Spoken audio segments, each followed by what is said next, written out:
There are a few series that I hate more than Assassin's Creed. Over the years, I've played a lot of them. Some I've beaten, some I've dabbled in.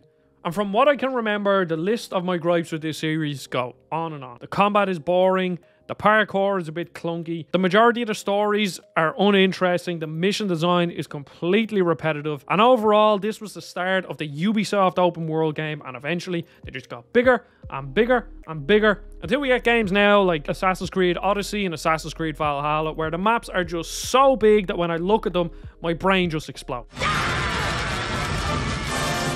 But now Ubisoft has said that they're going back to their roots with smaller, tighter games with Assassin's Creed Mirage. And as is custom on this channel, I had to go back and play an old Assassin's Creed game just so I could get a feel of what the series is all about. So I went back to what many consider to be the best entry in this series, and that is Assassin's Creed 2. And to my surprise, I actually found myself enjoying the game, even though it still has a lot of problems, and I mean a lot. Now, I have to preface everything I say in this video with, yes, I do know this game is very old. It's 13 years old at this point, so there are going to be certain aspects that just feel dated, and that's just how games are.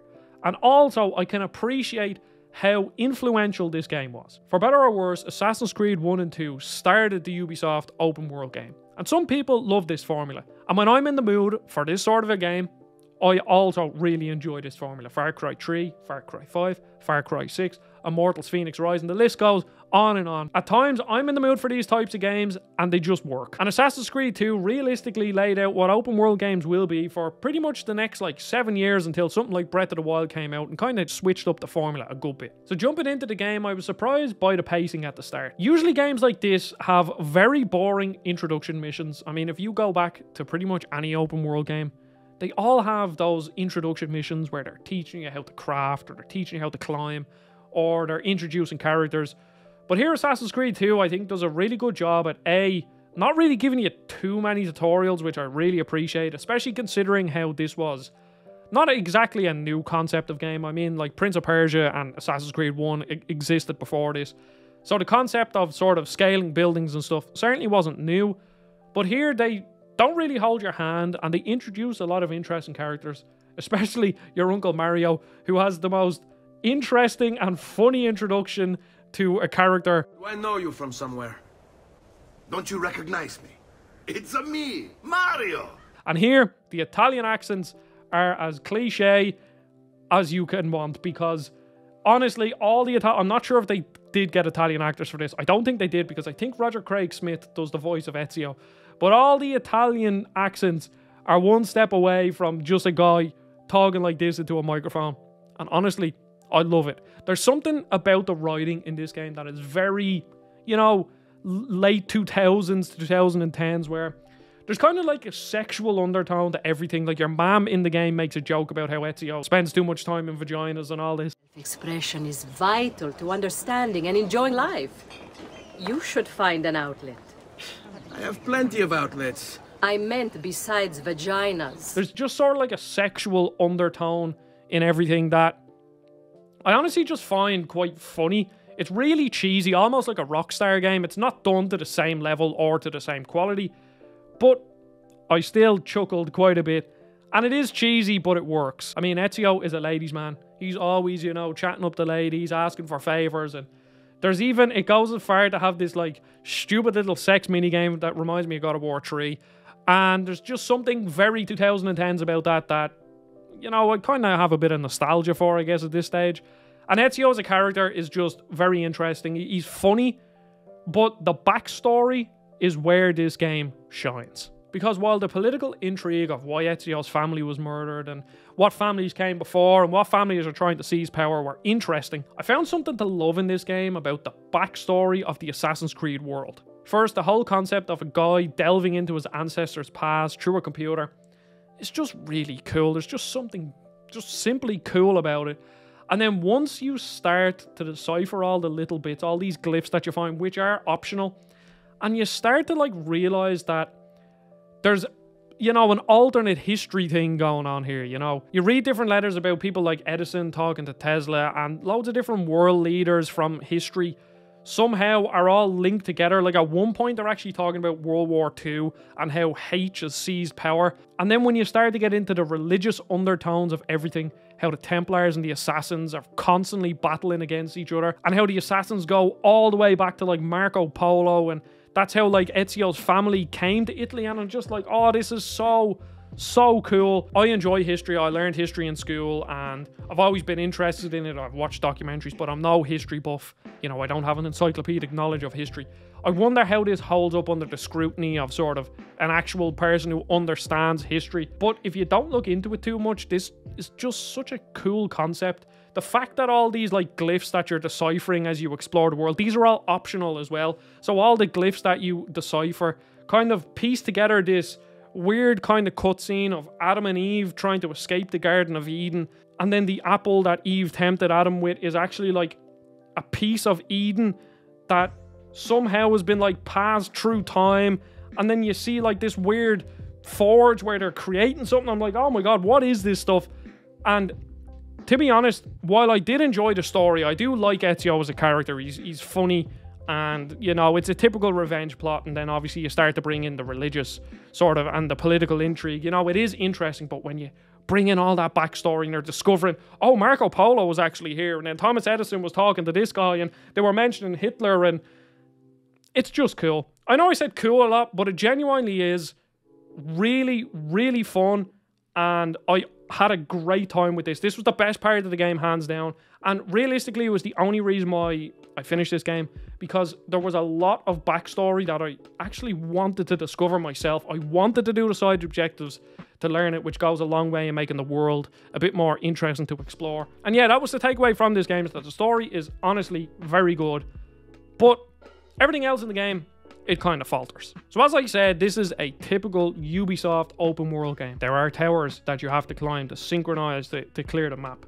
There are maps that litter your map with loads of different icons, from chests to codec pages to different side quests. So when you look at your map, it just spits crap all over. And in the Ezio collection, I don't know if this was in the original, the frame rate on the map is awful. I don't understand why, but it just doesn't make any sense, and it kind of made navigating the map quite annoying. But the main feature of this game is to have a world that you can explore, and pretty much everything is climbable, which I will admit is very, very impressive for the time. And I'm not sure if there are many other games around that time that had similar features. I do think that the parkour is kind of clunky. I think Assassin's Creed parkour has always been clunky in all the Assassin's Creed games that I've played, because you'll always have them moments where you want to jump onto a pole, and for whatever reason it just registers that you wanted to jump to the left of it and not onto the pole. Or you'll be climbing and you'll press X, jump onto the next obstacle, but you'll miss it and just jump off the wall.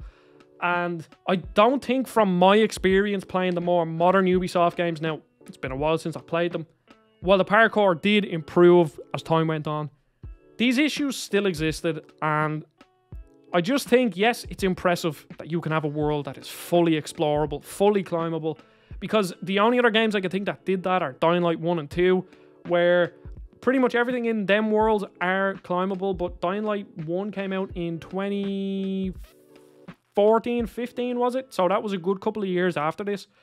So yeah, I do have to give Ubisoft props for that. Even if the climbing is slightly janky, there are still those, it's kind of slow.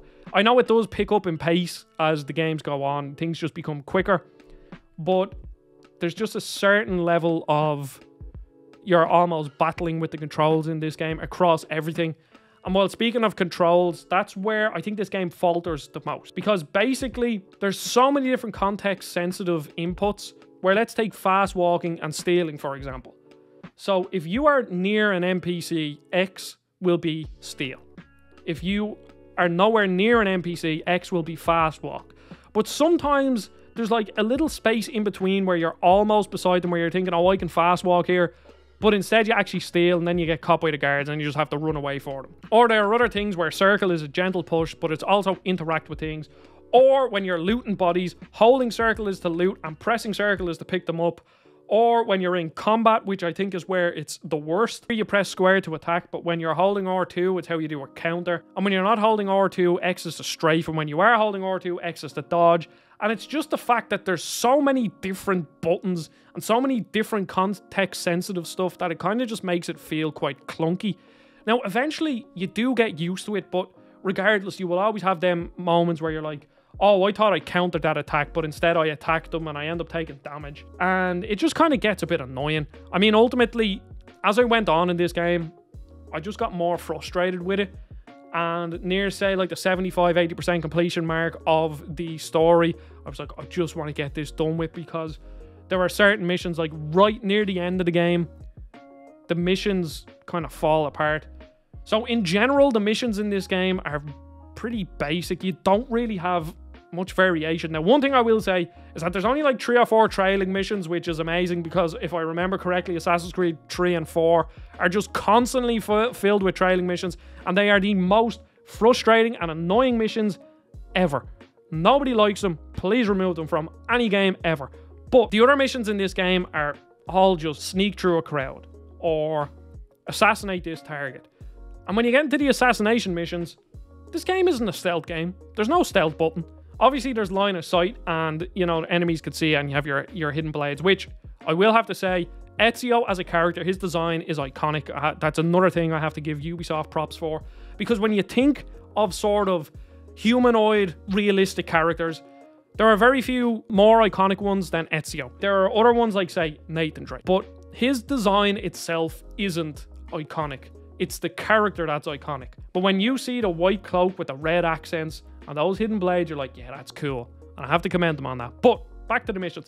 The missions just kind of get a bit boring, because this game isn't a stealth game. There is stealth mechanics, but you can crouch. The only real stealth is kind of social stealth, where you're walking into a crowd to disappear, or you're sitting on a bench, which I do like them features, but I kind of wish there was more to do in the actual missions. I was kind of hoping that the mission layout was a bit more in depth, because you could go to an area and be like, assassinate this guy, and it could be this big courtyard, but basically all you need to do, climb up onto the roof, find where he is, drop down and assassinate him. There is different ways to do missions. Yes, you can walk in the front door and like use the social stealth, like walk through a crowd.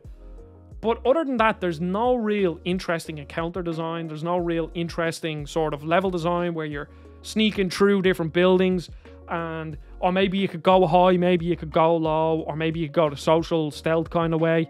It's more just like very basic, and I do hope in Assassin's Creed Mirage there's sort of more wide open areas that kind of, you know, something almost like a Far Cry infiltrate, like base, where there's so many different ways to do things. Yeah, you know, liberating a base, very samey objective, but at the end of the day, even in the later Assassin's Creed games, like in Odyssey and Origins, and I know in Syndicate, I played about 5 hours of Syndicate there not too recently, there was different ways to do things. You could go in on the roof, or you could find like a stairs on the middle level, or you could go in the main entrance. Here you can't do that.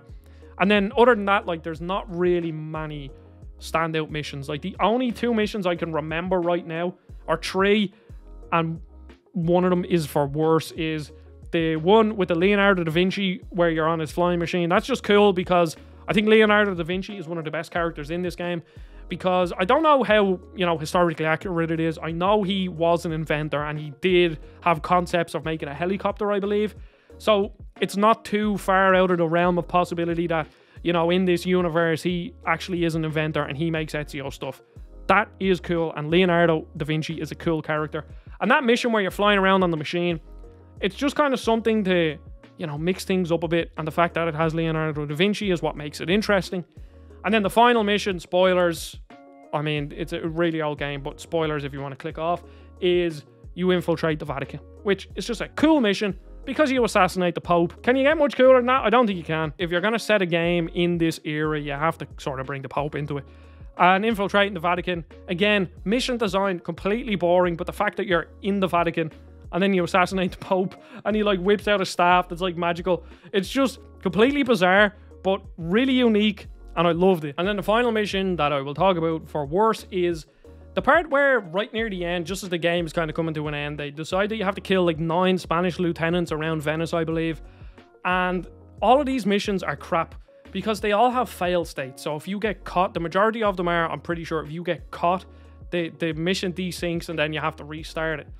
But the problem here is that I don't really think any of the systems hold up under any scrutiny. I think, the parkour system, as I was saying, when you have to do things fast, it just doesn't work very well. You know, there are, you know, parts where you're trying to latch onto something and for whatever reason, he's just not connecting with it, or you jump and you jump off. You know, these issues exist. And when you have to do things fast, that's when these issues crop up more. And then also when it comes to the stealth, there were certain parts of these missions where I would kill an enemy on a roof and he would die and the mission would continue. And other times I would do the exact same thing and the mission would get desynced. Just the stealth in general just doesn't feel good. Like, there's no way to hide behind cover. There's no way to crouch. It's just not really a stealth game. Now, in saying that, was Assassin's Creed as bad as I remember? I'm going to say no. I honestly enjoyed myself. The typical Assassin's Creed crap still cropped its head up. There were still towers that I had to find, which, I mean, is fair enough. But then your map is littered with stuff that are completely useless. And all the systems, like the parkour, as I was saying, it feels good, but not great. The combat is so boring. It's like the most boring version of Arkham combat I've ever seen. There's no crunch to it.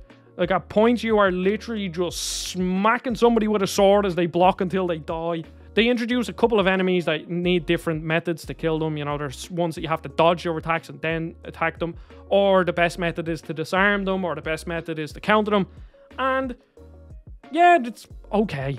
But I just, every single time I was forced to do combat, I was like, why am I doing this? It's literally just bam, bam, bam, bam, bam, bam, bam, mash square. It's not good. And I hope they fix that in Mirage, or in the absence of sort of upgrading the combat system to make it more robust and more fun, have a better stealth system so that it gives you the options to actually avoid combat. Because I think if the stealth system was more robust and the combat system didn't feel as good, then you could probably say, okay, well, the game is trying to encourage you to use stealth instead of going head on, which an assassin should do. But here, the stealth and the combat they just don't really work very well. The game does drip feed you upgrades pretty nicely, which I appreciate, and it never really bogs you down with too much. Because one thing that I can appreciate, while I said, you know, there's still loads of different things that you have to go find and treasure chests and crap like that, because this was the start of these open world games, the world is still pretty small. It's actually like interconnected maps. It's not like a fully explorable open world. Like, you have Venice and then you have Florence and you have other different areas that you can explore. And because this was like the primitive version of that, I never felt overwhelmed. Like, yes, I saw all of them diamonds on my map. I was like, well, I'm not going to get all them. But at the end of the day, the maps were so small that it still felt manageable, which is something I hope Assassin's Creed Mirage has going forward.